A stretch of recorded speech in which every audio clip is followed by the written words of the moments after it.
ব্যাপার দেখছিস যে অনলাইনে এখন মানে টিকটকারে ভরে গেছে শিক্ষক হিসেবে। আসসালামু আলাইকুম ভাই। এই ভালো ওয়ালাইকুম আছেন? আসসালাম। আচ্ছা। ভাই মওদুদ। আচ্ছা আচ্ছা আচ্ছা। সাকিব ভাই না? হ্যাঁ ভাই, ভাই কি অবস্থা? অনলাইনে তো আপনার অনেক ক্লাস দেখেছি অবশ্য। আচ্ছা। আমি এবার এসএসসি পরীক্ষা দিচ্ছি। আচ্ছা হুম আচ্ছা। হুম তো হুম। আসলে আমি এখন খুবই চিন্তার ভিতরে আছি, আমি আসলে অনলাইনে ক্লাস করব না অফলাইনে করব।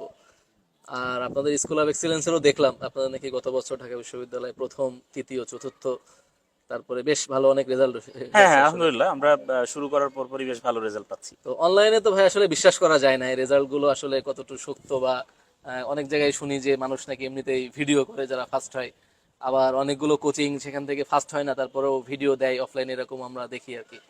তো আসলে আমি কোন কোচিংকে আসলে বেছে নিতে পারি, আমি আসলে কি করব এখন? আচ্ছা দেখো, এই ক্ষেত্রে কিছু ব্যাপার আছে যে কাজটা আসলে আমার মনে হয় করা দরকার। সেটা হচ্ছে যে একটা প্রতিষ্ঠান বা একটা কোচিং এ ভর্তি হতে গেলে সবার আগে দেখা উচিত যে তাদের ফ্রি ক্লাসগুলো। এবং সাধারণত অফলাইনে যে ব্যাপারটা হয়, যে শিক্ষক ফ্রি ক্লাস নেন তিনি সাধারণত আসলে সবসময় ক্লাস নিতে পারেন না বা সব জায়গায় ক্লাস নিতে পারেন, এটা তাদের সীমাবদ্ধতা। এটা তো আসলে দোষের কিছু নেই, বা এটা মিথ্যাচারও না, এটা সঙ্গত কারণেই সম্ভব না। কিন্তু অনলাইনে এই ব্যাপারটা খুবই সহজ, খুবই সিম্পল, খুবই স্বাভাবিক। আমি পড়াচ্ছি, বা ফ্রি ক্লাস আমারই দেখছো এবং আমার ক্লাসই তোমরা পাবা, এটাই। জাজ করার আরেকটা ব্যাপার, জায়গাটা হ্যাঁ, সহজ। জাজ করার জায়গাটা খুব সহজ। আরেকটা ব্যাপার সেটা হচ্ছে যে ক্লাসের মানটা, আসলে একজন শিক্ষক যখন তোমাকে পড়াচ্ছেন তখন তার কথায় তুমি মজা পাচ্ছ কিনা, বা তার কথায় তোমার হাসি আসছে কিনা, এর চেয়ে ইম্পর্টেন্ট হচ্ছে ওই স্যার যেটা পড়াচ্ছেন সেটা আসলে তোমার কাজে লাগছে কিনা, বা তুমিও কিন্তু বোঝো যে আসলে ঠিক শিখতে পাচ্ছি কিনা। শিখতে পারছো কিনা। এক্স্যাক্টলি, ওইটাই হচ্ছে পয়েন্ট। আরেকটা ব্যাপার, এই যে তুমি বললে যে আসলেই ফার্স্ট হয়েছে কিনা, সেকেন্ড হয়েছে কিনা, বা থার্ড হয়েছে কিনা, এই যে কথাটা, আমার মনে হয় যে তোমার পরিচিত যারা বিশ্ববিদ্যালয়ে চান্স পেয়েছে, নিশ্চয়ই তোমার কলেজে আছে বা জি জি তোমার জি। বাড়ির পাশে আশেপাশে আছে, তাদেরকে গিয়ে জিজ্ঞেস করবে যে সাকিব ভাইয়া কেমন, বা স্কুল অফ এক্সিলেন্স কেমন, বা বাকি ভাইয়া কেমন, কেমন পড়ান।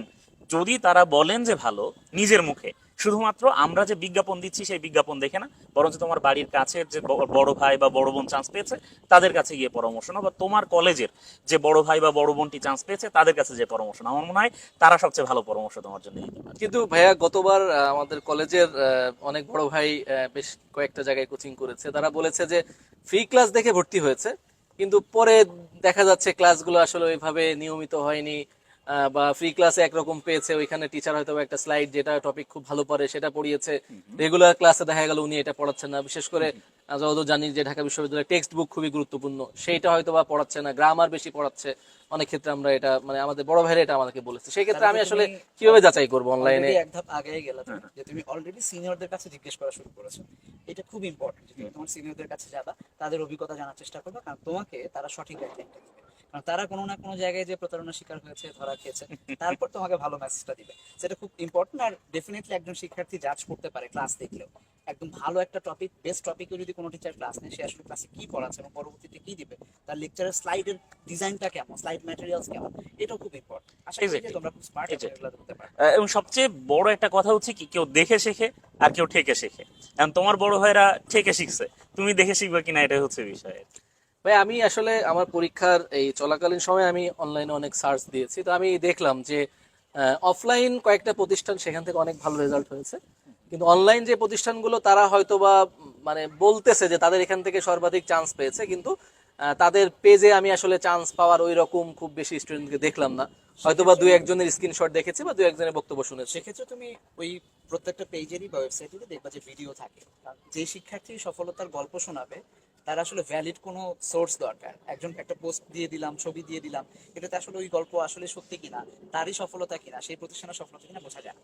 যেই কোচিং গুলোতে দেখবা বা সেন্টারগুলোতে দেখবা যে শিক্ষার্থীরা উইলিংলি তাদের কথা বলছে, তাদের গল্প শোনাচ্ছে, তারা সফল হয়েছে, এই জিনিসগুলো যেখানে দেখবা, বিশ্বাস করবা যে এটা সত্যি।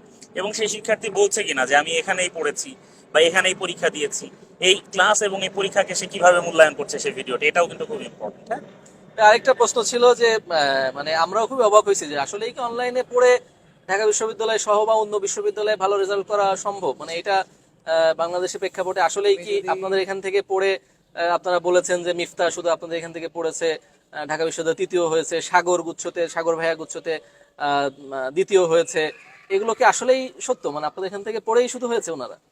দেখো, তোমরা তো ওদের ভিডিও দেখতে পাচ্ছই। জি জি So, জি। ওদেরকে তোমরা চাইলে পার্সোনালি নক করতে পারবে। এবং ওরা ভিডিওতে যে কথাগুলো বলে যে ভাইয়া আমরা অফলাইনকে অপ্রয়োজনীয় মনে করেছি কিছুদিন পরে ক্লাস শুরু হওয়ার পর। আমি চাই যে বিশ্ববিদ্যালয়ে যারা অংশ নেবে ভর্তি পরীক্ষায়, তারা এই চ্যালেঞ্জটা নিক, স্কুল অফ এক্সিলেন্সের একটা কোর্স কিনুক কিংবা অফলাইনেরও একটা কোর্স কিনুক। যদি 1 মাসের মধ্যে অন্য যে কোনো কোর্সে এটাকে কম্পারেটিভলি বেটার মনে না হয়, আমি দায়িত্ব নিয়ে বলছি স্কুল অফ এক্সিলেন্সের অ্যাজ এ ডিরেক্টর যে আমি তাকে টাকা ফেরত দিয়ে দেবো। আচ্ছা, ব্যাপারটা খুব সিম্পল না বাকি? এখন আমি কিছু খাইতে চাইলে আমি ফুড পান্ডায় অর্ডার করি, আমি রেস্টুরেন্টে যাই না।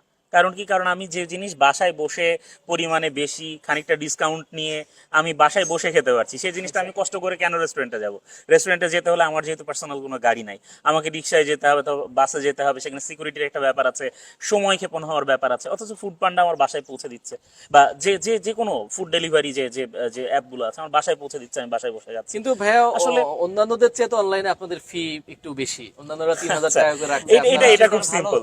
জিনিস যেটা ভালো, জিনিস যেটা ভালো, দাম তার একটু দাম বেশি। হয়। ঠিক আছে, স্ট্যান্ডার্ড লুঙ্গি কিনবা সারা জীবন পরবা, আর অন্য লুঙ্গি কিনবা দেখবা যে আকাশ ফটফট দেখা যাচ্ছে। কোর্স অন্যান্যদের সাথে আমাদের কোর্সের ডিফারেন্সটা হয়তো 1000 টাকা সর্বোচ্চ, কারণ সবাই 2500 বা 3000 টাকায় কোর্স ছাড়ে, আমরা 3500 টাকায় কোর্স ছাড়ি, আমরা হয়তো 4500 5000 টাকায় কোর্স ছাড়ি।